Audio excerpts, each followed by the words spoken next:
ഇപ്പോൾ ഇടുക്കിയുടെ മലയോര മേഖലകളിലും മഴ ശക്തമാണ്. ഇടുക്കിയുടെ മലയോര മേഖല എന്ന് പറയുന്നത് തന്നെ തെറ്റാണ്. ഇടുക്കി ഒരു മലയോര മേഖല തന്നെയാണ്.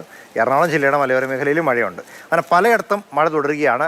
അതിനിടെ കാല് വഴുതി തോട്ടിൽ വീണ ഒരു യുവതി മുങ്ങി മരിക്കുന്നൊരു അപകടവും സംഭവം കൂടി ഉണ്ടായിട്ടുണ്ട്. മരം കടപുഴകി വീണ 4 വീടുകൾക്ക് ഭാഗികമായി തകർന്നു പോകുന്നൊരവസ്ഥയും വന്നു. ഇതൊന്നുമല്ലാതെ കൊച്ചി ധനുഷ്കോടി ദേശീയപാതയിൽ മണ്ണിടിഞ്ഞ് വീണ് ഗതാഗതവും തടസ്സപ്പെട്ടിരിക്കുകയാണ്.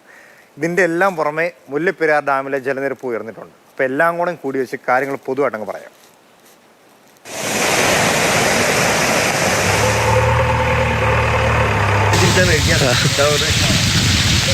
കഴിഞ്ഞ രാത്രി കേരള തമിഴ്നാട് അതിർത്തി മേഖലയിൽ ശക്തമായ മഴയായിരുന്നു. കുമളി മുതൽ ചിന്നക്കനാൽ വരെയുള്ള മേഖലയിൽ മഴ നാശം വിതച്ചു.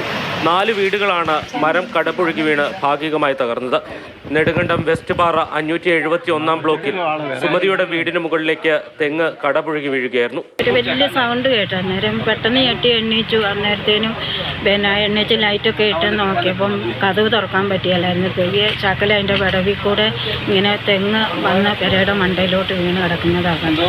ഉടുമ്പൻചോല ശാന്തരുവി ആണ്ടുകുന്നേൽ വിജയന്റെ വീടും കമ്പമ്മേട്ട് മൂങ്കിപ്പള്ളം വെള്ളാംപൊയ്കയിൽ പെണ്ണമ്മയുടെ വീടും മരം വീണ് ഭാഗികമായി തകർന്നു.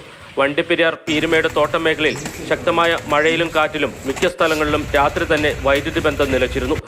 വാളാടി എസ്റ്റേറ്റിൽ അരശൻകുഴിയിൽ ശങ്കർ എന്നയാളുടെ വീടിന് മുകളിലേക്ക് വലിയ മരം കടപുഴകി വീണു.